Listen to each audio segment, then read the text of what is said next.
Hey, I'm Claire. And I'm Janice. And this is The X-Files, a podcast about breakups, broken hearts, and moving on. We are breakup coaches here to help you beat your breakup, Heal your broken heart, and move on to an amazing, abundant life.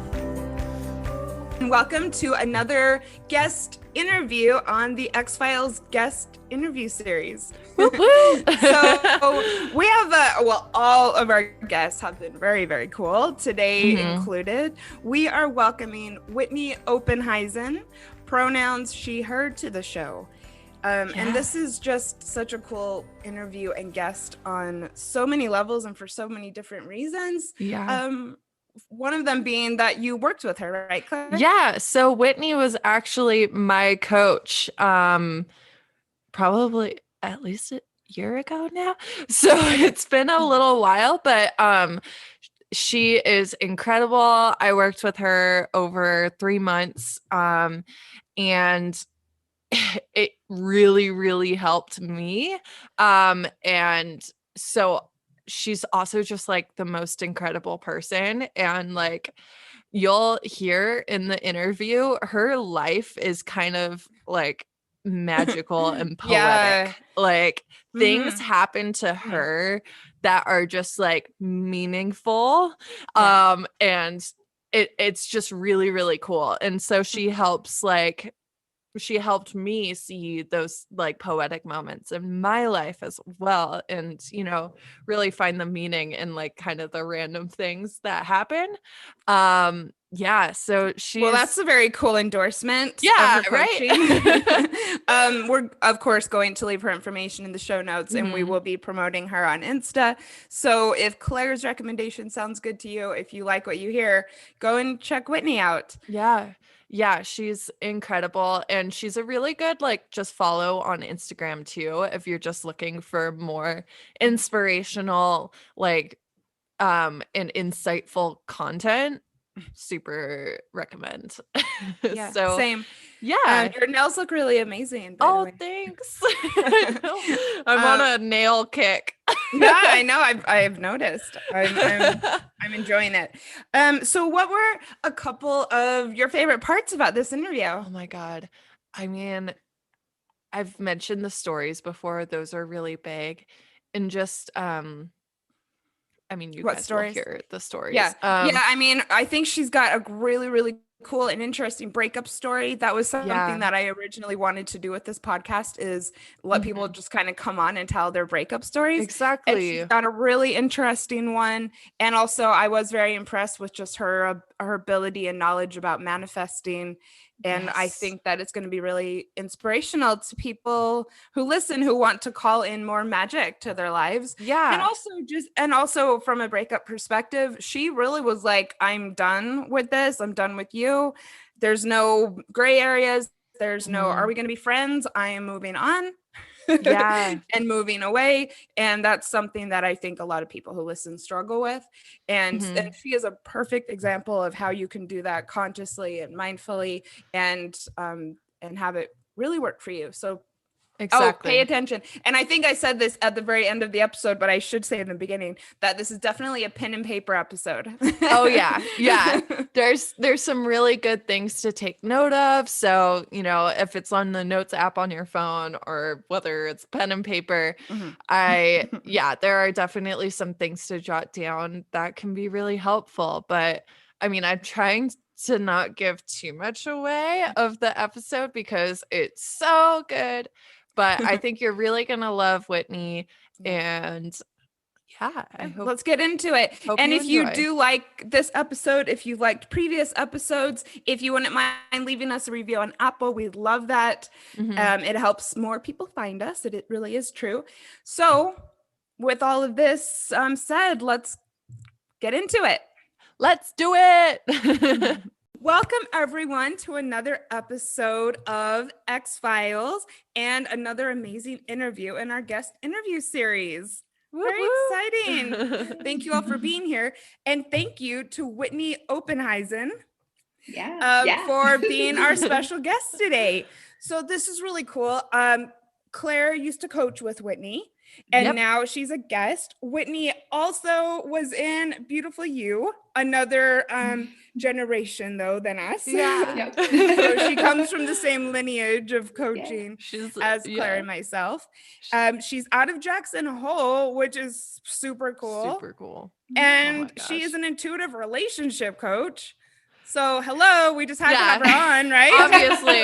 All of that combined, it was just meant to be. Yeah. And she has a really cool breakup story that kind of led her to doing what she does today. So this is just, you know, I don't want to say perfect storm, but perfect combination. Yes. Combination. Beautiful alignment. So hi, Whitney. Hi, ladies. It's so good to be here. And Claire, it's great to see your face again. Yeah. Yeah, it's always nice to see Claire's face. Aw. I should charge admission. It's oh my. Your confidence is growing by the day. That's amazing. Help. Very cool. Well, I love Jackson Hole. I love everything that you're doing, and I love that you were on TikTok and that it went viral and that you have this crazy story. So I really, let's get into it. And we'll of course give you, time as we go to talk about your work. But given that you have a really cool breakup story, and this is a podcast about breakups, why don't we just get into it? When Claire first brought this idea to me, which was ages ago, maybe back in the early days, she said that her coach had broken up with someone on a mountain, and that it would be really cool if we could loosely on the mountain. Yeah. It would be really cool if we could bring her on at some point to talk to us about her experience. So do you want to give us the broad strokes or a lot of details actually? So listeners, we will get to this, but there's also a TikTok Whitney went on TikTok and told the story, but what it was in like 30-second increments or something. Well, it was TikTok length. So I think I did 2 60-second increments, and it was like my first TikTok, so I had no idea what I was doing. And basically I didn't like put the parts in or like say like this is part 1 of 2 and this is part 2 of 2, and so people were like, what the hell are you talking about? But then also, even after I kind of explained to myself, got a lot of backlash for like the choices that I made. And so it was really interesting to me, because when we live in the space that like the three of us do about healing and processing breakups and really like cognitively and consciously like moving through those stages of breaking up, you forget that there's people that like maybe don't hold the same viewpoint on healing and moving forward as we may. Oh girl, so that was like big like that is the story really of living as a breakup coach, I'd say. So things like me. Why don't you think the way I think? All right. So I really want to hear more details. So I'm going to like turn it over to you. Tell us about this. Awesome. Thanks, ladies. So this happened in 2016, was like the event of climbing this mountain for my 30th birthday. And I'll give you just like high notes of what led up to this. So I was with the partner that I had at that time for about 4 years. Leading up to that, we had gotten engaged not quite a year before the climb. And the entire time we were together, it was solid, but it wasn't like what I knew I really needed or wanted. And it was one of those relationships where there was a lot of external pressure right from the beginning. I knew his younger sister. We actually had a falling out because I had started dating her older brother. It was really hard because she could see how we weren't good together, like how we weren't compatible. Oh my God. But she didn't know how to share that with me. And like all of us just being in our young 20s and then into our mid 20s, like not knowing how to articulate that. So like to this day, I don't blame her at all for like the decision that she made of how she managed that situation, but it was just like really strenuous. So I immediately thought like, if I'm going to lose a friend over this has to be it has to work. Trauma bonding. Right. Exactly. So I was just like, okay, I have to make this work. And then I also at the time was very much living on like my timeline that I had created for myself out of college. of like, okay, I graduated college and I have this PR degree and I'm going to go like kick ass and like, you know, be successful. And I want to be married by the time I'm like 25 or 26. So I can like have kids and like do this whole thing. Oh my goodness. And I was just like tunnel vision on the Yeah. dream. And so that's where I was with him. And we had a really rocky couple of years because he was, when we first started dating, he was processing through his issues with alcohol. So he was diagnosed as an alcoholic and depressive and was really doing a lot of that work. Before you got together, I'm sorry. Just during like the early part of when we got together. It was like 6 months before he had a real come to Jesus moment and started doing that work. And were you in Minnesota or had you come? Michigan. Yeah, I was in Michigan. Sorry. So. Okay. No, you're fine. People from Minnesota and Michigan probably hate that. No worries. No worries. All right. So, go on. Thank you. Yeah. So this was all in Michigan. And we'd been living together and then had gotten engaged. And even how we got engaged was like a little bit too much pressure. Like one of our really good couple friends had gotten engaged. And I told my partner at the time, I was like, hey, I'm kind of jealous. Like, you know, we've been together literally the same amount of time. Like we started dating within the same month, like us two couples. And like, we kind of like grown together as couples. And I was like, I don't want to put pressure on us because I know we have a lot of stuff to work out. Like we were really working through his relapsing with alcohol and like his stuff. And I was in therapy and he was in therapy. So we were doing a lot of work. And it was just like, I don't want to pressure us, but then he still took it as like, oh crap, like I have to do this right now. Like I have to get engaged to her. Like she's not effing around anymore. So he asked me like 3 weeks later and I was like, I got to say yes. Cause like, this is how this is going. And I did. And it was just like the weirdest unfolding. Like people were happy for us, but like not excited. And I could tell. And I was like, oh my God, like, what am I doing? So anyways, maybe not what you, so how did you feel about this? You know, it wasn't perhaps from what you're telling us, it wasn't exactly what you had pictured for yourself. No, not really. Like not the feeling that I ended up with. Okay. Like The feeling. Yeah, that wasn't, and I was really shocked by that because even in the moment of like being asked, I was like, oh my God, I can't do this. I can't do this. I can't do this. But like, yes, still came out of my mouth because I was like, I have to, like, I've come this far. Yeah. Oh man. And it's so hard to like be honest with yourself in those moments when you're like, this feels really bad and it feels like I'm panicking right now and it doesn't feel good, but it has to be good. So I'm just going to like keep with the script and yep. Yeah, absolutely. Yeah. Did you kind of convince yourself that a little bit of nervousness and butterflies was just part of it? Or were you just full on convincing yourself, just putting it out of your mind? I was pretty much just putting it out of my mind. I was like, okay, we're just going to do this. Like, this is where I'm at. And like, I can make this work. And like, this is a life I can have. And so then fast forward, not quite a year, like 9 months. And we are getting ready to climb the Grand Teton for my 30th birthday. And I had started training like in January because I was coming from sea level. My whole family, like all the guys on my mom's side of the family have climbed this, like from my grandpa and all my uncles. So it was kind of like a family thing that I never thought I wanted to do. But then I woke up one day and I was like, I want to do this for my 30th. Yeah. My 30th is also in September. So I did it like as close to my actual birthday as I could before the snow flies out here because that happens early. And I had been training for like 9 months, and he wasn't. Like, I would invite him to go to the gym with me, and I'd be like, okay, like this isn't something you can just like quick get in shape for, like do a couple of runs and like you're ready for it. And his comeback was always like, well, I can get in shape really fast. And like, oh, really? Yes, he could. I know. I'm like, please teach me your ways. And I know. Could. Like, wow, it must be nice to be a genetic abnormal person. Right. So he like, and he could, like, it would look like he was in really good shape, but he was still smoking and drinking. And like, not that you can't do those things and be fit, but like, it's not going to help you. Not 14 or fit. No, is it exactly. 14 or? It's just shy. Yeah. Okay. So for those who are not from Colorado or Jackson Hole, what is a 14er? A 14,000 foot mountain. So in Colorado, there's so many of them that they're just all 14ers, and you check them off your list like a bucket list. I haven't started yet, but yeah. So the Grand Teton's 13,777. The last half of it is some technical climbing. Like if you're a solid climber, you don't necessarily have to use ropes if you don't want to, depending on what route you take. But Intense. I definitely roped in and used a guide. Scary. Yeah, very scary.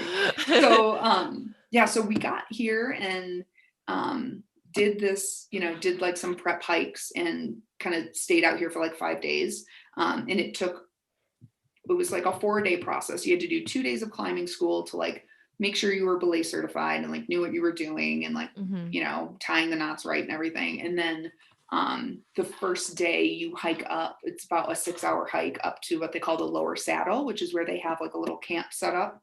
And you sleep overnight there in their yurt. And then the next morning in there being the guiding company. So we hired a guide to take us up and spent the night there. And we were both very scared because I was like, okay, I'm like the experienced one at doing this and I haven't done anything this challenging. And like, I can tell that my ex is out of shape and like, he's not doing too hot. Like the first day really burnt him because he wasn't prepared. And this whole time, just the two of you? Just the two of us. Yeah. Cause it was and your so guide. late in this, Okay.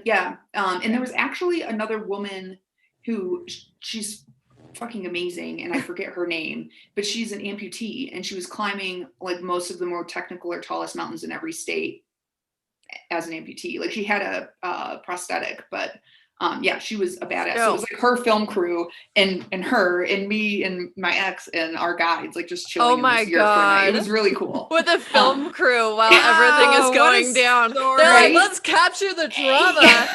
Right? Like luckily they took off very early in the morning, like, a little bit before us. So like we didn't have to interact with that too much. Okay. It's great. Okay. So we get up the next morning and my ex is really sore and like not doing well. And we are hiking, like there's about 200 yards or so that you hike before you get to the point, at least in the route that we took, where you have to rope in.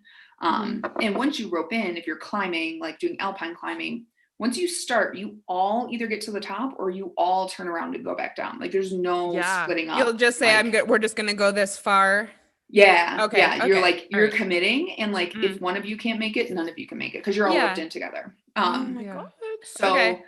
So we get to this point, and as we're kind of getting to that point, we have to stop a few times because my ex just keeps falling further and further behind. He's really out like winded by this hike. My guide asks me like, hey, do you want me to be the bad guy? And like tell him he should probably turn around.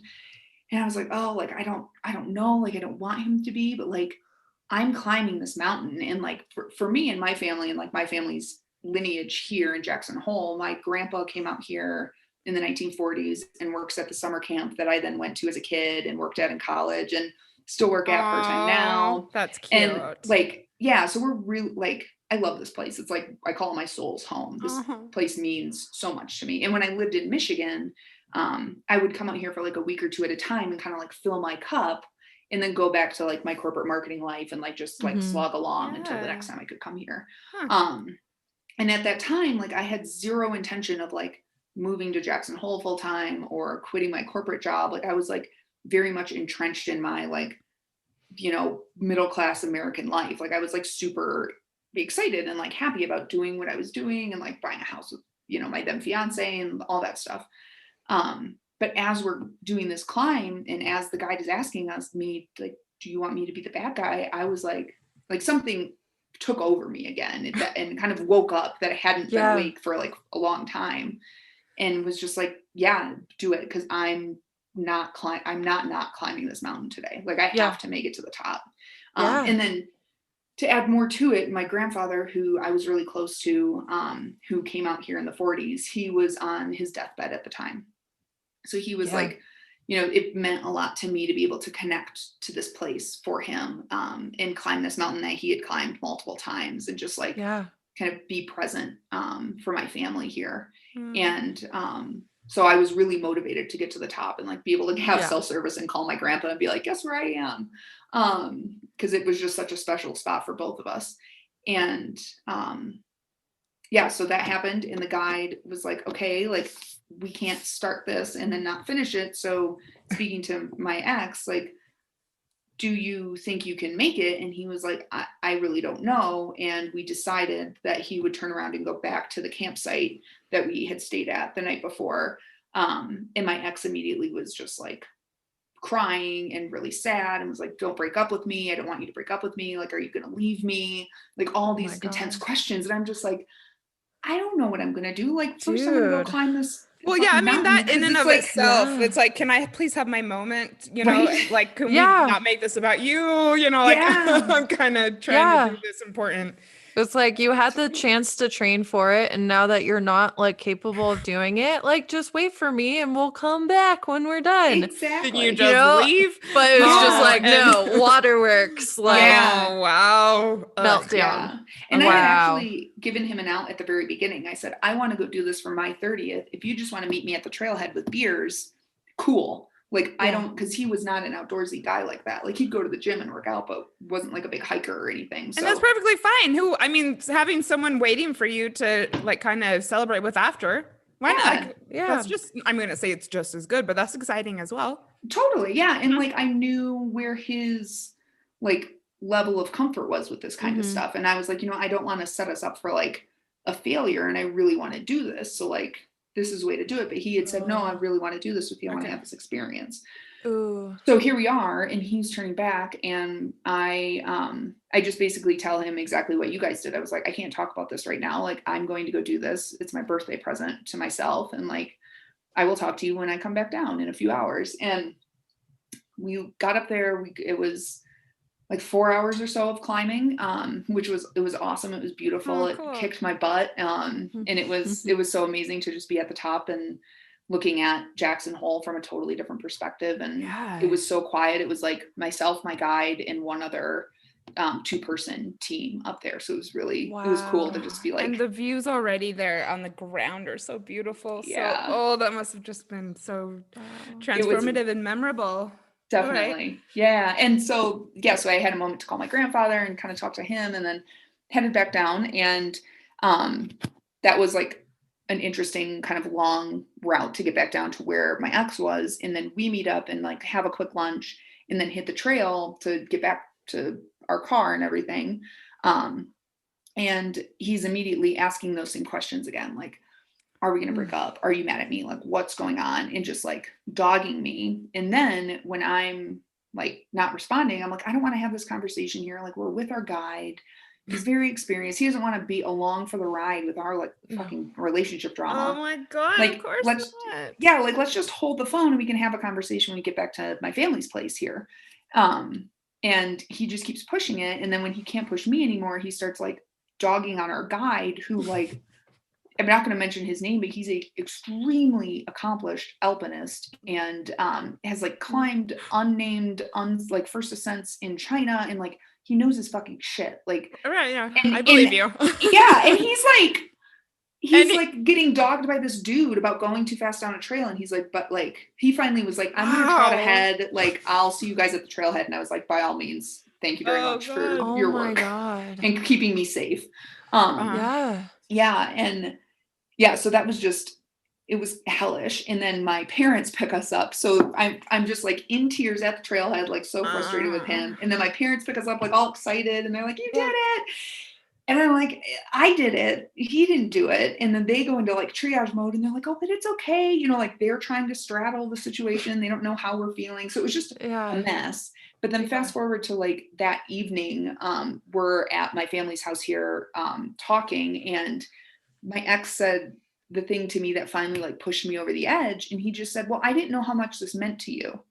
To which I just like stopped talking, stopped having the conversation with him, and just was like, if you don't know how much this means to me, you don't know who I am. Like, I literally have the mountains tattooed on my body. I've since gotten another tattoo of the like symbolizing Jackson Hole. And like I wear this ring that has the Tetons on it. Like, it's all I fucking talk about. Especially when I lived in Michigan, was like, oh, this is. Well, and how long did you train for this experience? 9 months. Yeah, January to September. I didn't realize, right? No, the last 9 months that this was a thing for you.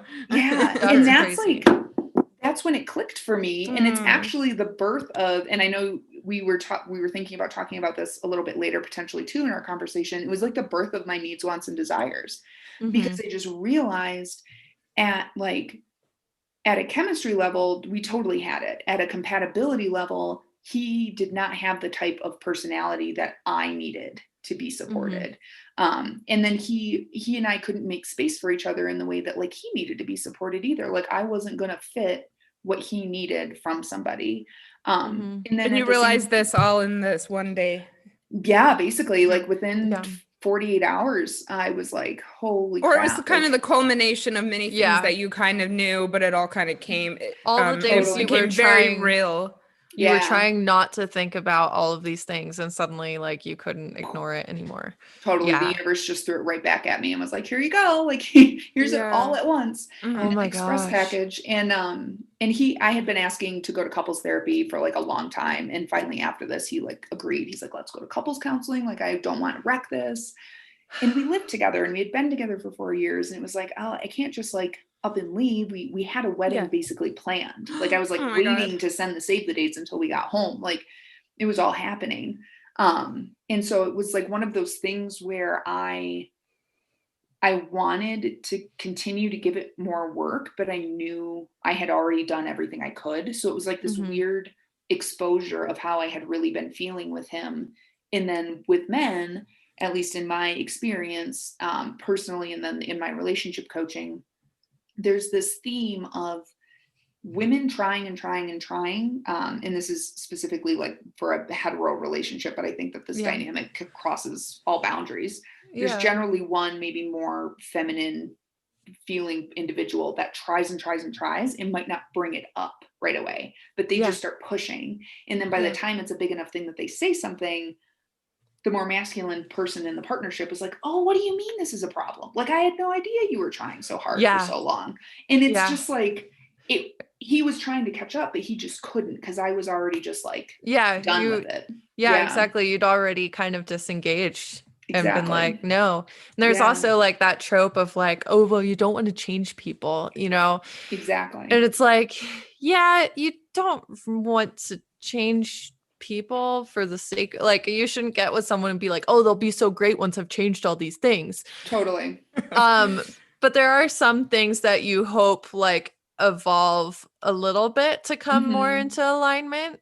But I guess like a lot of that comes from a lot of that changing to come into alignment like can come from the nonverbal stuff and not that like directly saying, hey, masculine, do this. Like, exactly. You know? It's a lot of nonverbal, and it's a lot too of like, where did I need to be with his recovery?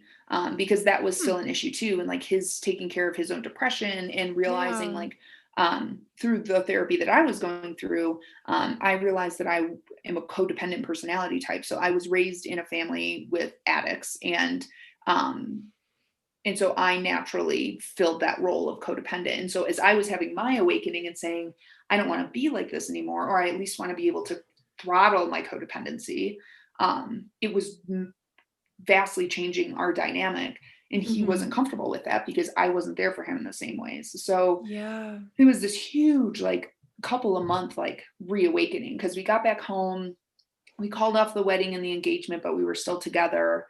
And then it was like another week or two and the same shit was just happening. Like he was getting too drunk and making a mess and like not living up to the promises he was making me. And I was just like, I don't want to live my life like this. Like I'm 30, and there's a lot that I have in front of me, and there's a lot more that I was like remembering about myself and like coming back into, and like even starting then to like slightly unplug from my corporate marketing job and like not wanting to be living the life that I was living. Like it was such an awakening climbing that mountain again and being like, oh yeah, this is what I love. Like, this is the Whitney that I want to keep being. And not the caregiver, not the rescuer.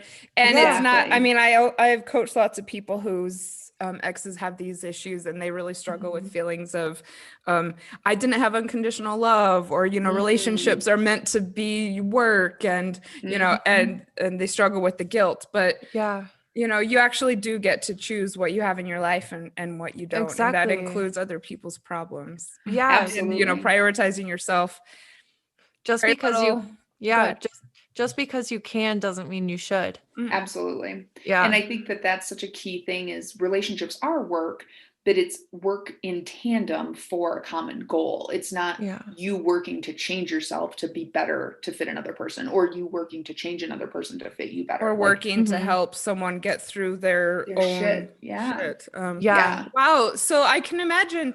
So then that your next big breakthrough might have come once you actually did break up. So I know a lot of our listeners too kind of struggle going back and forth, like, should I break up? How do I know? So, I mean, what was that? You're living with the person. So yeah, it was really hard.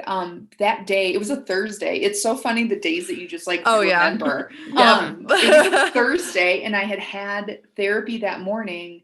And then I had horseback riding that afternoon, and horseback riding is like another therapy for me for sure. Yeah. Aww. And I, Same with Claire. Yeah, we bonded because we're both horse girls too. Horse girls. Yes. I love that we're basically wearing the same color today too. Yeah. Got, like, I know, a pink we're kind of really coral doing going. a twin thing right now.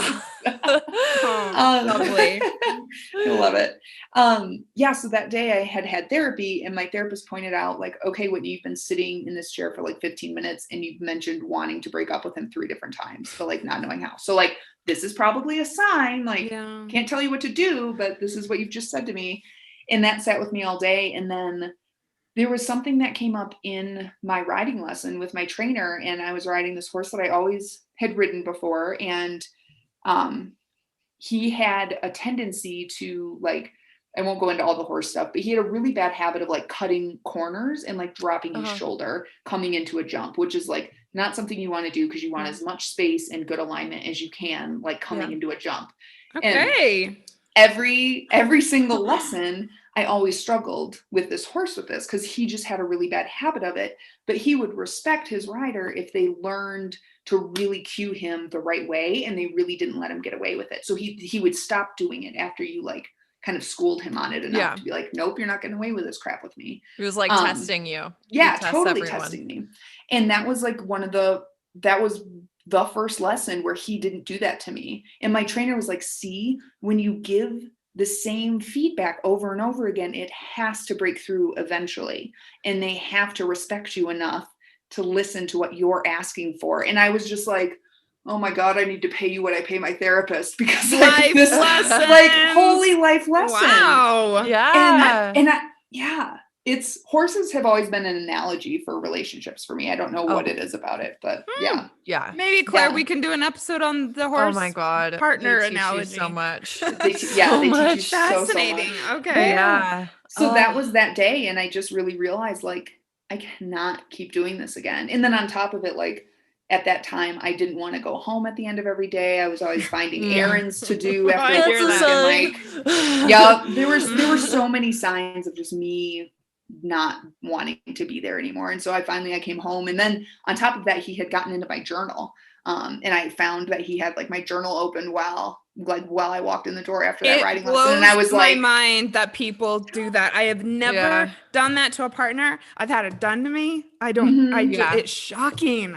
It's shocking. Wow. Like, it's one thing if you say, hey, you're welcome to read this passage or this section, because like maybe I explain myself better. But in no ways was I like purposefully leaving my journal out for him to like flip through. No. Yeah. What when you're not there. Yeah. So did you freak out at him? Or I did. Yeah. So I did. And it was just Good. like, I can't even remember exactly how that all went down, but it was just like, listen, I literally can't do this anymore. Like, this is what I talked about in therapy. This was my writing lesson. Then I come home to see you disrespecting me by reading through my journal. Like, I can't do this, and I'm not going to kick you out. Like, I knew he couldn't afford to have the rent on the house that we were renting on his own. So I was like, listen, I'm not going to kick you out. Like, we have another bedroom. Let's just like not sleep in the same bedroom, and you can take your time moving out. And then I think it was like two weeks later, he had basically all but moved out. And then I just had to take care of like the pet that we had together for a little bit. And then he took that cat back. But yeah, that was the whole thing. whole kit. So it was Wow. really final for you. Did you have any back and forth? I mean, was he No. upset? Because these are all things that our listeners DM us about. Oh, You for know, sure. Yeah. So you told him in person, Mhm. and then Yep. you spent 2 weeks kind of helping him ease Cohabitation. out of there. Transition. Yeah. And then Yeah. But was he upset? he was, yeah. And Okay. he was trying to like, well, maybe we can make this work. What else can we do? Can we go back to couples counseling? We had done like one couples counseling session, and even there I was like, I can't do this. Like, I'm not, Yeah. I'm not here. Yeah. And yeah, he tried, but then he just got angry. And I understand that's a respectable response when something like that happens. Sure. Yeah. And we really didn't talk until we broke up in October. That was like the first week of October. And then that next February, our friends who had gotten engaged just before us got married. Oh, And we babe. were both at that wedding. And Yuck. yeah. So, and that was, I brought my best friend, and I like tried to just keep it super casual. He brought a date, but it was like, whatever. Oh. He ended up texting me that night at like 3:00 in the morning. And I'm like, dude, we're in the same hotel room, and I know you're here with like your date or whatever. Like, Yeah. leave me out of this. Oh God. Leave me out of this. Like, Yeah. I don't want anything to do with this. And he emailed me the next day and was like, hey, I hope we can be friends. Like all this stuff. And I was like, listen, we haven't talked in like 6 months, and I really just want you to take care of yourself. And I don't even remember what the whole emails back and forth went, but he came back at me and said something similar to like, oh, I thought you were going to be adult enough to like be able to be friends right now. Okay. Oh, And I was just like, gloves are off. I just, at that point, because we didn't have a big hairy argument breakup. It was just like, I can't do this anymore. And like, here's the 5 reasons why. So it was never like we had like a screaming fight about it. But I came back at him after he said that with like a big, like, you got to get your poop together. Like, you're a hot mess. You need to take care of yourself. Yeah. I can't be with somebody who can't take care of themselves. And like, it's not that I never want to talk to you again, but like, I don't believe that the way you behaved at that wedding and then the way you're saying you want to be friends now are actually on the same page. So like, I'm not here for this. And that was the last time we talked. So it was, It's possible to have a breakup and not talk again. You do not have to stay friends. Correct. He was not doing it for you. Correct. And do you regret that you didn't stay friends? This is the most common thing. Not at all. We have to, or not. Okay. This is the most common thing probably that we speak with people about. Is this friends thing. Do you regret not being friends with them? No, not at all. Because sometimes you're just not meant to. Like, right. I don't know what, any listeners or your guys' like spiritual or religious beliefs are, but I truly believe that there are people and souls that you come into interaction with for very specific purposes and lessons.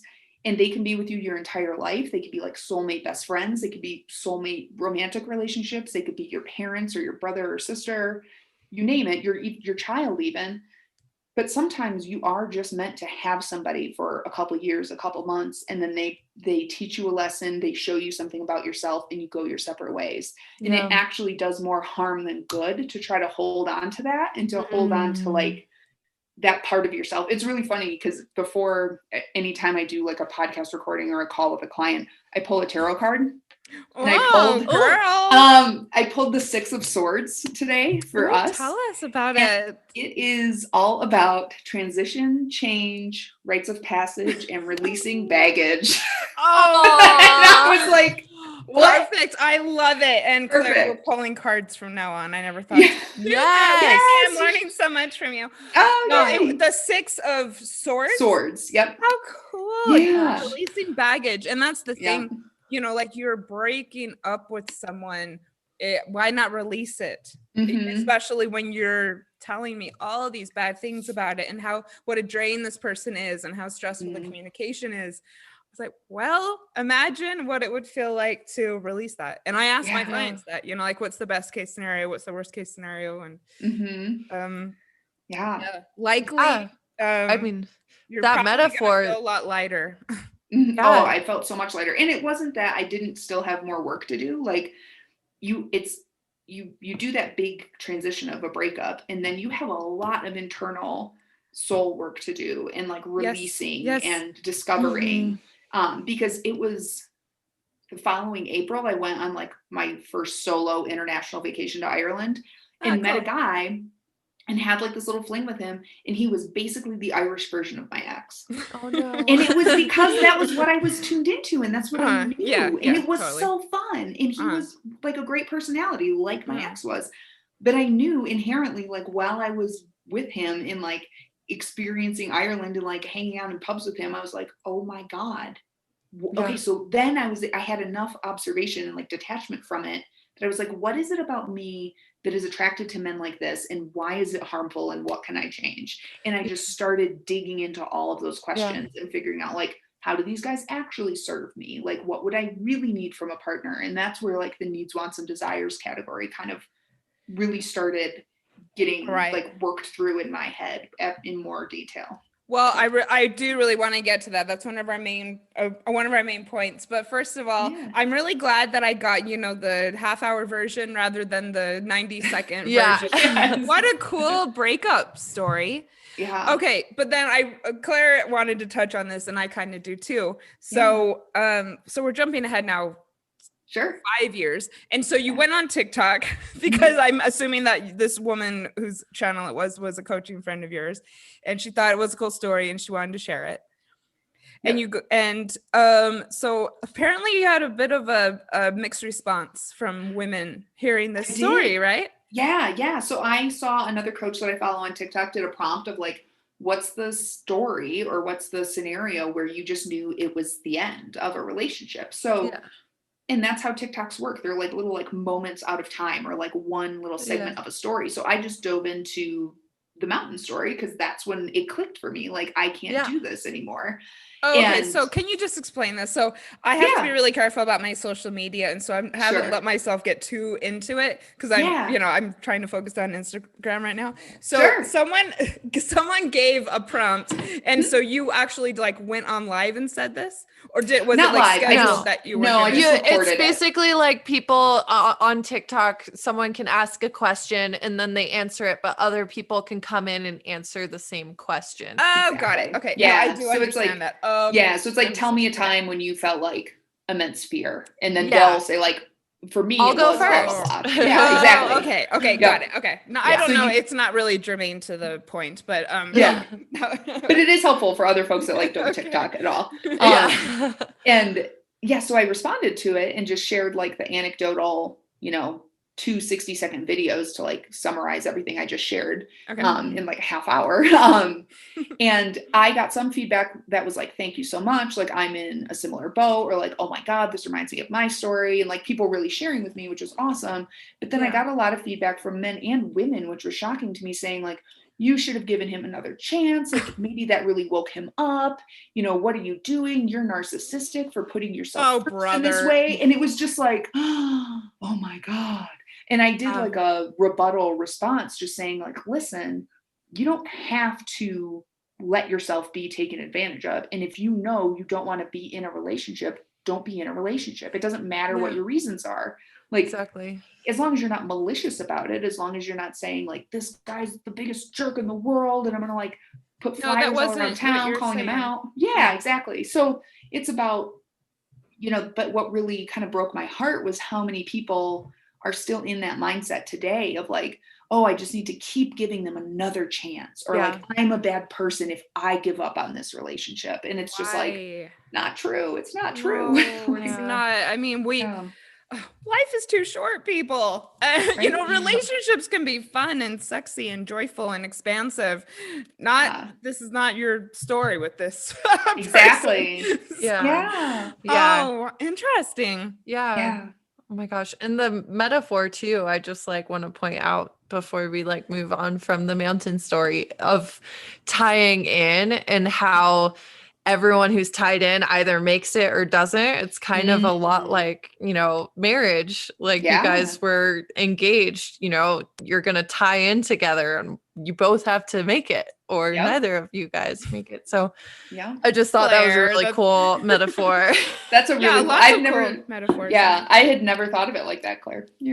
I love how you pick up on those things. It's the little things. Oh my God. Yeah. Your stories, honestly, like if you have a lot of gifts, but one of them is like somehow having these experiences that are just like very poetic and very metaphorical. Like, I mean, I don't know if you want to touch on it, if it's like topical, but the asking for a sign story. Yeah. That Yeah. one Oh, my always sticks buffalo. with me. Yeah. Perfect. Yes, go for that. Because I mean, Yeah. this is a part of a lot of people's spiritual practice is, keeping our eyes open for signs. Mhm. And yes, Yeah. you mentioned this to me that this is part of your practice. So Yes.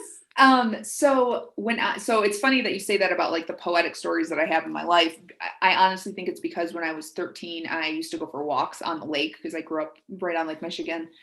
And I would just like talk out loud to myself. And I knew I was talking to like God or whatever, but I didn't know like what to call it. And one day I just said, I want to experience every type of love that there is because I need to be able to like feel all of that.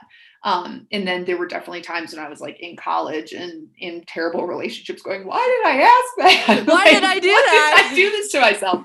That I seriously think that's part of the reason why I've invited in all the stories. Oh my gosh. But so in college, when I was 19, I think I was finishing up my freshman year or like going into my sophomore year. I was living out here in Jackson working at that summer camp. And was getting ready to head home, and my then boyfriend was here visiting me, and we went on a hike, and I was having like my first of many quarter life crises that I had during college, like wondering, what do I really want to major in, and am I happy, and like what do I really want to do when I grow up, all that stuff.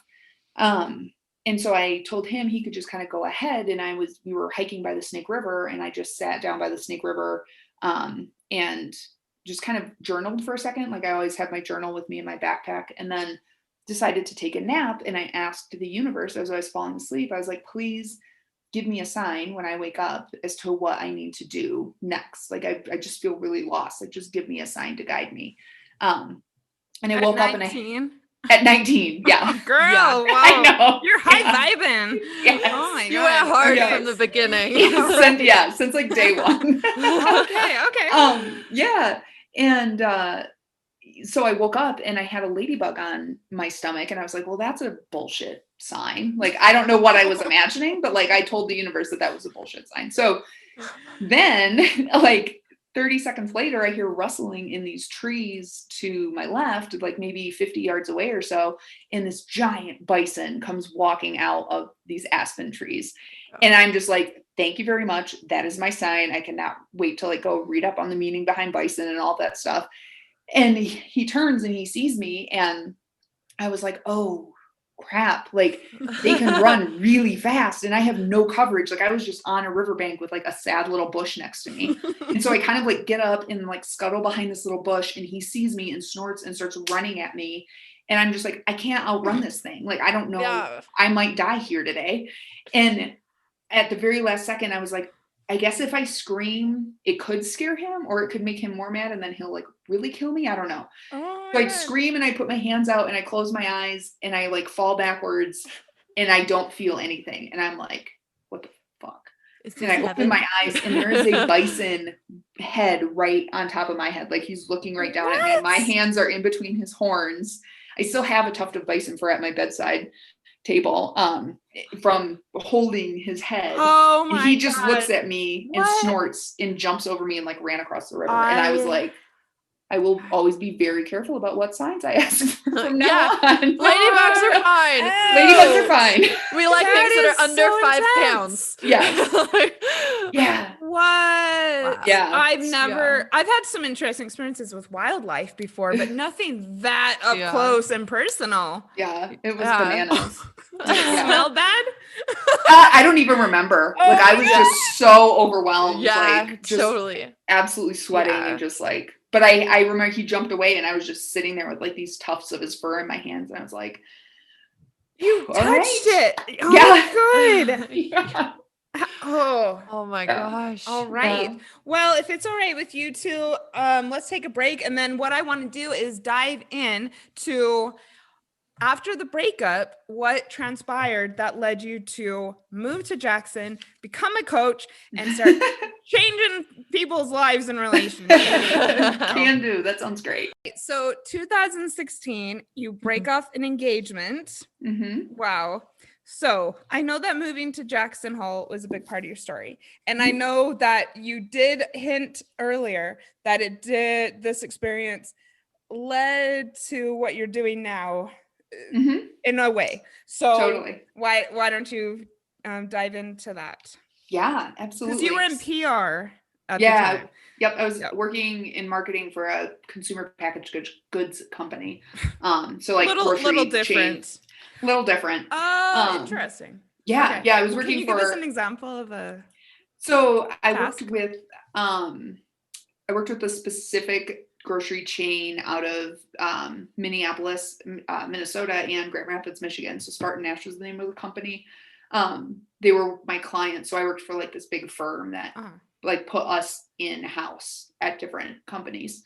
So I managed their private labels. So like all of their store brand stuff, making the marketing things, signage that went in stores, going to the trade shows, selling to like other wholesalers and retail, or being a wholesaler and selling to different retail chains. Okay. So yeah, very like Very corporate different. marketing. I mean, it actually sounds it sounds interesting, but 180 or from what you're doing now. So, okay. Big time, huge 180.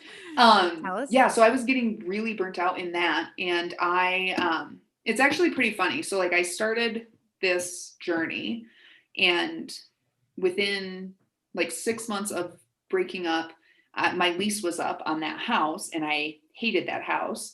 And I was dating around. I of course got on Tinder like immediately, because what else do you do when you're heartbroken and like trying to reboot your life? But like, get on Tinder and be unhealed and on Tinder with the masses.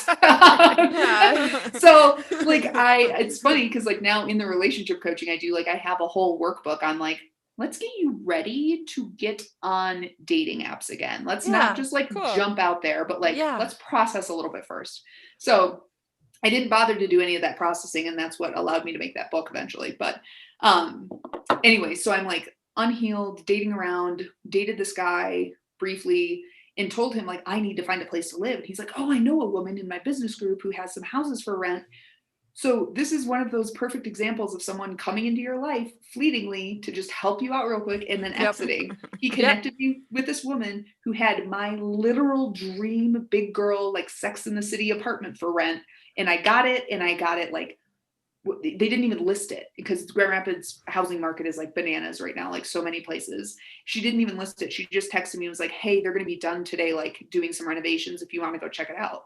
And I did. And it was like floor to ceiling windows, like 12-foot ceilings, big bay window, marble fireplace, like big old vanity in the bathroom, like perfect for doing your makeup. Oh my God. This is a good part about being single. Yes. You're just like, I want it. Yes. And it's just about what I want. Exactly. Yeah. And it was my perfect little like healing nest, like girly, like super feminine place in this like big old Victorian house. And so I found that place, and it started all kind of like coming together. Like I really started hating my job more and more. I was really good at it, so like it wasn't hard, but I really just I didn't enjoy it at all. And and as that started growing, I was like, well, what could I do? And I was like, well, I really love helping people. I really want to like learn to like manifest and work with the universe more. And I joined this course that Jess Lively hosted. She's a podcaster and has like a bunch of different like self-development tools out there. She's awesome. So I joined her course called Flow with Intention online. And it was like the last time she was running it live. Now it's just like an evergreen course you can buy and download. So I joined this group, and it was this cool Facebook community too, with all these other women that were like doing really cool stuff. And I was just chatting with them, and some of them were like RTT therapists and Reiki healers and like all these really interesting paths. And they were all kind of doing the same thing. They were transitioning from like lawyer or like corporate marketing or other business owner, like yoga studio, into like a Reiki, business or something. And I was like, wow, what would I want to do? And I was just kind of like feeling into all of it. And I had always been that friend that was like the advice friend. And I had always been the adventurous friend too. So like, I was always the friend that was like, yeah, why not go on a date with this person? Even though they seem like totally like off the wall and like maybe not my type. Like, I'm just going to go do it. Cause at the end of the day, it'll at least be a good story. That was like always my line. Like, Whitney, why the hell would you do that? Like, well, it's going to be a good story. Like, even if it doesn't pan out well. So, so that was like my kind of where I was rolling around with stuff. And I actually got shingles. I got stress induced shingles What? in December 2017. Yeah, like That's the not fall very of 20 common. No, it's not. But my doctor was like, there are more and more women in like our age group getting stress induced shingles because we're just so effing stressed out all the time. So please take care of yourselves. Yeah. Don't overbook yourself and like find ways to really take care of like your body and your mind. So yeah, that like wiped me out for a couple of weeks. And then during that time, I was like chatting with more women in that group. And I asked them, I just like put a question out in that group and I was like, are any of you life coaches or like interested in life coaching? Like I'm kind of mulling around this idea and I don't really know if I want to do it or not, but like I'm just interested in the work. And another biker connection, Letitia Ringe, messaged me and was like, hey girl, like I'm in life coaching school right now with this beautiful you.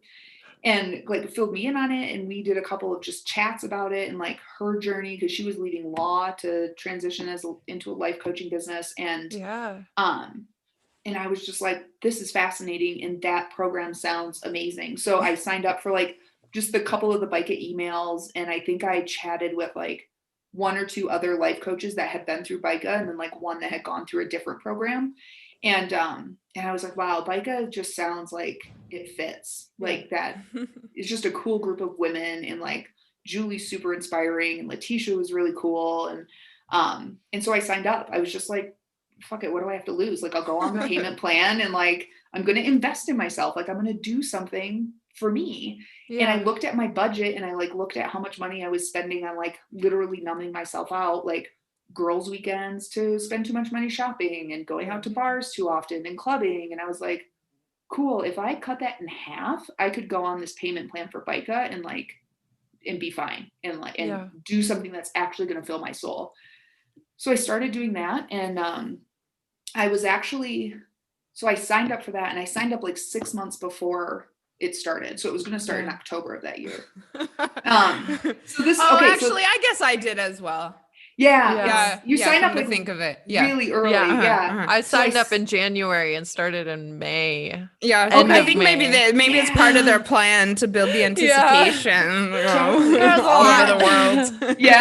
So I signed up in like December or something and then started the following October. And that's almost a year. Yeah, I guess it was almost a year. 10 months. 10 months. Yeah. I know. So I was like, doing? I was just living my crazy, messy life until then. Like I was like working too much and traveling for all these trade shows and going on a lot of dates. And like, I actually started writing a book at that time that I'm still like sitting on. I need to find a publisher for. So if there's any publishers out there in the universe that want listeners, can you hook a girl up? All right. We've got Whitney. What's the book about? We're going to put this out there. Autobiography. So it's a part memoir, part dating, relationship, self-help book. Where I share that mountain story. All right. Yeah. Right? Thank Agents, you. publishers, anyone. So it has the mountain story in it. It has a ton of other crazy dating stories that I was like writing as I was living them. Oh my God. So that was what that like. That's also very Sex in the City-esque. Right. Yeah. Writing about it. All right. Yeah. So I was doing that, and then I drove out west, out to Jackson with my best friend and her 10-year-old son for his birthday, to do like a little road trip celebration, and came back from that fun road trip and was talking to an aunt over 4th of July. And this would be 4th of July, 2018, about like how much I loved it out here and how much fun we had. And she was like, why the hell do you live in Michigan? Like nothing is holding you here. You don't have a boyfriend. Like you don't like your job. Like go to the place that you love. Wide open spaces. Totally. And it just sat with me, and I actually woke up in the middle of the night that night after getting home and was like, okay, I have to do something. And I Googled on my phone marketing jobs, Jackson Hole, Wyoming, and the marketing job that I got to get out here was the first job search result. Oh and my it God. was for the summer camp that I went to that my grandpa What? worked Oh at. my God. Yeah. And they were looking This for a is director why of you marketing. are like having buffaloes in your face when you're 19. You are Right. such a powerful manifester. Really? Yeah. It was nuts. It was nuts. And I was like, okay, I have to do this. So I like willed myself to go back to sleep, woke up early the next morning, went to a coffee shop, like emailed all my connections there. And a girl that I was actually a camper with worked at camp at that time. So I emailed her and I was like, hey, are you still hiring for this? Like, is it too late? And she was like, no, give me your resume immediately. Like they're in like final round interviews with another person, but like you would be amazing. Yeah. So I went through this crazy whirlwind process of interviewing, and it actually took a long time because it was their middle of summer. So they're busy and like taking care of kids. So by September, I had accepted that job offer the first week in September. And then by the first week in October, I literally left on my 30th birthday, or not my 30th, on September 30th, which is my birthday, to drive out to Jackson to live here. Yeah. And I started BICA and that job on the same day. I had my first BICA class in the evening and then started that job on the same day. Talk about a new beginning. Like, Yeah. bam. Yeah. It was amazing. It's so cool because, you know, like standing on that mountain, like a couple years before, you had no idea what was ahead of you. No idea. Yeah.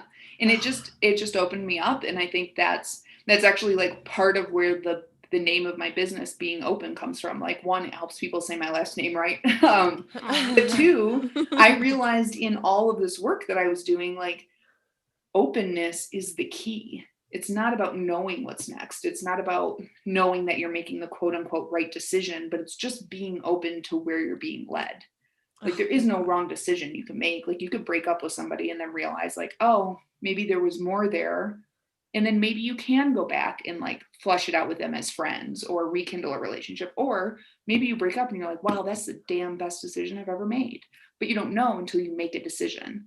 And I think that's the biggest thing I go back and forth with a lot of my clients is just trusting yourself to make a decision and know that there is no right or wrong decision. It's just making a decision with what you know in the moment and what feels the most aligning to your true self. Yeah. Yeah. Oh my gosh. So that's how I got out gosh. here. Okay. Yeah. All right. Wow. How fascinating. What do you like the most about Jackson Hole? I think just the proximity to nature is the biggest thing. Yeah.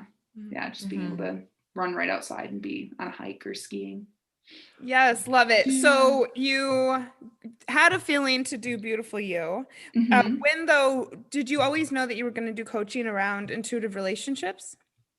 I knew I wanted to do relationship coaching. Yeah. Okay, And then the intuitive aspect came a little later. It came like while I was doing my pro bono coaching and kind of starting my business, because I realized I was using my intuition really strongly to like help guide clients. And I didn't even know what I was doing at first. Like I've always had this process since I started coaching of sitting down and meditating for like 5 or 10 minutes before I get on with a client, just to like settle myself down, clear my head.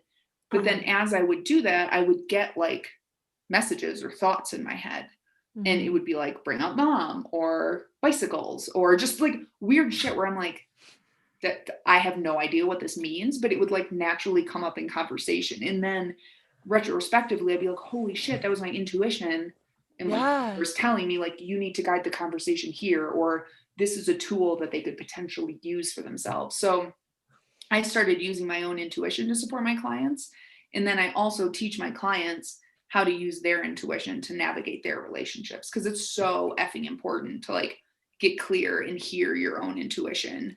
And then be able to like parlay that into the relationships. Cause if you don't have a solid relationship with yourself, both like your cognitive mind and your intuition, you're not going to be able to build a quality relationship with other people. And learning what it feels like. And then once you know what it feels like, you will always know. And it's so cool. It's really neat. And it's just something that a lot of people are just not in touch with, sadly, or don't believe in, or don't trust. Yeah, trusting your intuition is such a hard one because your logical mind is like, that makes no sense. Why are we doing this? Yeah, or you're like looking for some sort of logic to back up what your intuition is telling you, and it's like, well, there's not really always going to be any logic behind it. So, and sometimes it doesn't, feel good. I didn't say no to something recently because, it involved a friend, and I just was like trying to be a good friend, but I could feel it. Like I often feel it like on the left side of my chest when it's like something, or like this side of my body. And it was there, and I pushed it away. Yeah. Interesting. And it didn't really go that well. But so, but it must have been a really big leap though from, working in PR, okay, so you left the supermarket chain job, and then you were working in nature in account, but still doing marketing. Yeah, still doing marketing and development. Okay. Yep. Okay, but still a big leap to decide that you're not going to do that anymore and support people in relationships full time. Bigly. Yeah.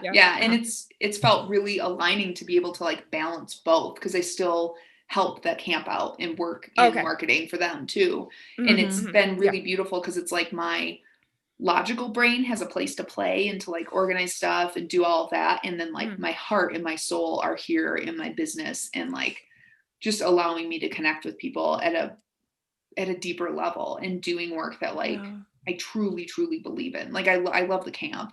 I love the mission that they do, but like there's nothing more intimate and more universal than relationships. And I think that's why it's so cool that like the three of us do the kind of work that we do, because like it needs more attention. We don't get taught in school how to process losing someone or heartbreak or any of that. And like, there's no space for it, really. No. Our society doesn't it's allow just like us sink that. or swim. Exactly. Oh, amazing. So my gosh. Do you have a question, Claire? Oh no, I was just gonna bring up something that I think we need to talk about, because it's come up a couple times. Something that we've touched on, and something that we think is going to be really beneficial to our listeners. Claire, you know about it. You've used it, right? Yeah. The needs, wants, desires exercise. It's such a huge one. And I tell a lot of people about it as well. I'm always like, my coach Whitney showed me this. You need to do Claire is a brand ambassador for Oppenhuizen. I love it. So needs, wants, and desires was one of the first things that kind of came to me when I was coaching people. And it's such a fluid tool that you can use in any area of your life. But it was first created specifically for relationships and for gauging if an existing relationship or a past relationship actually matches what it is you are really looking for. So the three qualifier words are needs, wants, desires. Needs being soul level, absolute non-negotiables. So these are those things that like, must be present in that other person, or must be present in you, or space held for you to be who you are in a relationship. So this could be things like someone accepting and honoring your spiritual beliefs. It could be having a person who knows how to hold space for somebody that has, specific mental illness things that they're struggling with, or has conquered, their own issues. So like one of my needs when I was mapping this out for myself originally was I needed somebody who accepted my spiritual beliefs, and then also who could understand my love and connection for Jackson Hole, because like this place is like central to who I am as a person. And I knew I would always need someone who could at least appreciate, if not fully understand, the love that I have for this place. So that is like a very central need to me. So it could be anything. Like if you really are in love with a sport and you're semi-professional. Okay, so it could be practical things as well. Practical. Okay. Yeah. But just something is like in no way negotiable. And in your own past experience, when you have negotiated on it and compromised, like it didn't work out. Yeah. So then your wants are like the phase of life you're in. So wants when you're in your 20s are probably like maybe someone to understand that you're really career minded right now, so you're going to want to just like maybe work extra hours or are looking to get promoted soon, or if you're in a phase of life where you know you want to settle down, quote unquote, and have a family, they want the same thing. So wants are kind of transient. Like once they're fulfilled and you're moving from like one phase of life to the next, obviously it's going to change. When you're dating in your 20s, your wants are a lot different than when you're dating in your like mid 30s or 40s. But they're still really central to who you are and where you are in your life. Yeah. And then desires are the things that often distract us, because the desires are the ego motivated, like flashy things. So I call this like the candy on top. A recent analogy that came to me that I think helps people is I look at desires as like that sparkly thing that catches your eye, kind of like when you're on a runway and those guys on the tarmac have like those orange flags and are like directing the plane where to go. Like the plane needs to look for the brightness of the orange flag, but you don't just go to the orange flag and stop there. It tells you to go and pull into what the certain gate, which is where like, your wants and desires are. So trust me, my analogies have not always been this great. I have a lot of failed ones. That's beautiful. But so a lot of failed ones. Yeah. Oh yeah. I had this whole plate analogy when I was in high school. That my high school best friend, I'm sure if she listens to this, she'll just like bust a gut. It didn't stick. It didn't exactly. It did not stick. All right. So desires are like the, likes the same music as me, or like has a really cool title at their job, or lives in a really cool apartment, or is like blonde hair, blue eyes, or like whatever your like physical appearance thing is, where it's like, it's nice. It's definitely nice to have. Yeah. But it can often distract us from like the substance of the person. Like, and that's where I think like the chemistry, like that's where it flashes, but then you want to make sure you have that deeper level of like compatibility that I know you guys have talked about recently. So like, that's where the needs and the wants are the compatibility, and like the desires are the chemistry level, if that makes sense. Yeah. So that tool, what you can basically do is take that and say, okay, what are the like 4 or 5 things that I know I need in my next romantic relationship, or in the relationship I'm currently in? What is it that I want? Okay. I don't want kids. I want to live in an urban environment. I want this, that, and the other thing. What does that look like? And then desires, drives this kind of car, or like loves this music, wants to go to Burning Man again, like those kind of things. That desires kind of change over time too, because you might find a new hobby, or you might want to like travel to Patagonia, then you travel to Patagonia and you're like, okay, cool. Now I want to go to Morocco, so those are kind of always shifting. But you might have a want of like someone who wants to do like major travel every year outside of COVID, like those kind of things. So by creating that list, it helps to then guide you as you're on your dating experience, because you don't feel guilty as if you're saying no to the person, because you have this outside list to lean on and be like, listen, this was my homework, and this is what I came up with, and this is my truth, and it's now living outside me. So I can't talk myself out of like, oh, but maybe it is okay that he talks that way about his mom, or, doesn't respect such and such belief system, or whatever the thing may be. You can just say like, actually, no, that doesn't jive, and that's okay. And I'm going to continue looking and attracting the type of person I want to be with. And if you are doing this and you are currently in a relationship that you're like iffy about, I want you to do this without considering that person. So do whatever you can first to like totally clear them out of your mind, and then do this completely objectively, as if you're not in a relationship with anybody. Because oftentimes we'll trick ourselves into being like, oh, that's just a desire. That's not really a want, or that's not really a need. Because or it just like, feels so right, which is what I've done. Even though, there's like nothing from the needs and wants that were really being met, but it feels really good, and the connection is there. Totally. And that's the thing, is like, we get sold this bill of goods on like, it needs to be fireworks and it needs to be all these things. And then you don't actually look at like what the sustained relationship is past the fireworks. And that's the important part. Like, you can absolutely find fireworks and crazy chemistry and have them be a dependable person who supports you in the life you want to live, and respects you. So But yeah, it takes lots of, I mean, it takes meeting lots of people and knowing what this is for you to find that. Definitely. Because if you don't know what this is, how will you know that you've found it? Yeah. Really? Yeah. Oh, Exactly. interesting. Okay. So you work with clients and have them like get this to you. I do, yeah. Yeah. So I'll have I have this as a workbook. So if you just want to buy the workbook, you can just go to my website and pick it up on its own. It's also part of that bigger workbook of like getting ready to date again. It's called The Soulful Guide to Dating.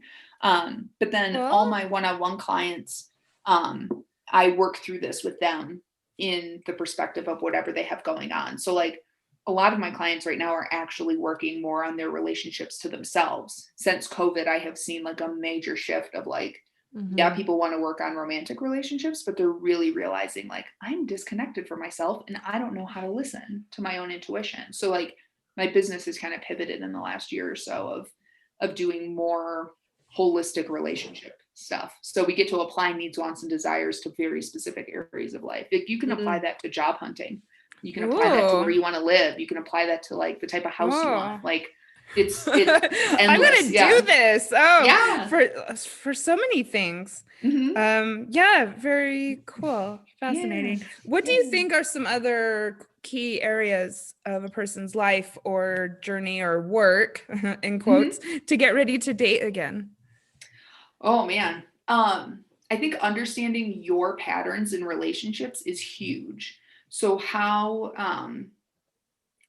you show up in relationships, what your fears are in relationships, how you behave when something goes well, how you behave when something doesn't go well, what your patterns of expectations are for another person. Like, are you comfortable communicating what you want, or do you hold expectations and then get angry or frustrated or sad or distant when they aren't met? So just monitoring any and all patterns that you have had is really, really helpful to them be able to go into future relationships and either change them and leave them behind, or let your new partner know, hey, I do this. And like, I might do this with you. And if I do, like, call me on my bullshit, please. I have that. That's something I don't hear a lot of people saying. Yeah. That's interesting. Okay. Because there are parts of you that are just hardwired. Like the way I was raised in my attachment style is anxious. So I naturally am like a fairly anxious individual and have to process through my own anxiety around stuff. And I can have experiences with my partner now where something will be like a flag will go up in my head and I'll be like, oh my God, does he really love me? Oh my God, are we okay? And that's when I like allow myself like, okay, you can ask him once in a given day, are we good? And then you have to be okay with that answer. Yeah. And he knows now, like, he's like, okay, honey, I have answered that question for you like twice already today. And like, we're not going down that because we're good. Because do you remember the answer I gave you? Do you remember, babe? Yeah. So that's the beauty of having a really open, connected relationship is like, he knows what my patterns are and we get to work together with each other, just like I am learning and know his patterns. And I get to say like, okay, I know this is going to stress you out. How can we mitigate that and still like work through this thing that isn't not going to happen? You know, so there are some patterns that like you can fully remove, but there will always be some level of you that's always there in a pattern that you're constantly processing through. Or it might just be a pattern that you don't even remember that gets activated like years into a relationship.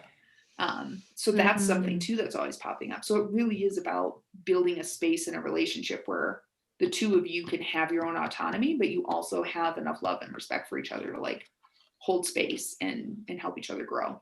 So yeah. You heard it from the expert's mouth, people. that was great. Claire, do you have any more questions? This has been a really beautiful conversation. Yes, it has. It's been amazing. Thank you so much for coming on. Oh my God, of definite course. pen and paper episode. So oh yeah. We'll have to, onboard people with that in the intro that we put together. Whitney, you've mentioned that you're doing a lot of cool work. You've teased us a bit. So tell us what you're doing and where we can find you. Yeah, you can find me on Instagram is a big spot where I hang out. I'm Whit_being_open with 2 P's. I just launched a private Facebook group too. You can get the link on my Instagram page or on my Facebook page. I'm just being open with 2Ps on Facebook. In that private Facebook group, I'm going live once a week and just answering questions. Sometimes I'll pick a theme and just chat about that for a little while. So that is a new fun thing I'm doing. So if you want to like get to know me and my work a little bit better, that group is a really good space to just get to know me better. And the other women in there are awesome too. So that's amazing. And then in June, I'm opening up my one-on-one books again. So if you are looking for a one-on-one coach, I will have space for 3 and 6 month one-on-one sessions starting again in June, which is exciting. So you can just reach out to me on my website for that. That's beingopen.com with 2 Ps. Don't forget the double P, people. Don't forget the double And P. you also have a podcast as well The podcast incline. Yes. Thank you. Yeah. If you love podcasts, Messy Path is my podcast. I co-host with Ariel Arntzen, who's an RTT therapist. And she's actually one of the women that was in that Facebook group that I mentioned where I was like, are there any life coaches in here? She's one of the RTT therapists that was in there. So that's awesome. Her and I connected mid-COVID or early COVID actually, and hatched this idea for a podcast, and it's been so fun. Oh, sounds familiar. I bet it's amazing. Yeah. Very cool. Thank you, Claire, for this idea of a wonderful, knowledgeable, wise guest. And thank you, Whitney, for the words. Thank you. Yeah, this has been so lovely. You guys are a blast, and I'm just excited to watch this podcast keep growing. So it's happening. Well, and it's we have a lot of wonderful guests to thank for helping us do that, and a lot of wonderful listeners who Claire and I love passionately. Keep it up as far as the DMs and all the good stuff that you guys are doing for us go. And head over to our Facebook group, Breakups, Broken Hearts, and Moving On. And Whitney, I really want to hook up with you in Jackson Hole. So let's keep that conversation going as well. I think that would be really cool. I love it. Absolutely. Awesome. That'd be great. Well, all right. Well, we'll talk to your ears. What am I saying? Goodbye, listeners. Hey, maybe you're coining a new X-Files phrase. Yeah. We'll talk to your ears next week. All right. Bye, everyone. Bye. Bye. Thanks for listening to X-Files, a podcast about breakups, broken hearts, and moving on. If you like this episode, tag us on your Instagram story so we can connect with you. And you can find me, Claire, on Instagram at Claire Lofthouse. And me, Janice, on Instagram at Janice Formicella. If you'd like to join our online community, find us on Facebook at Breakups, Broken Hearts, and Moving On.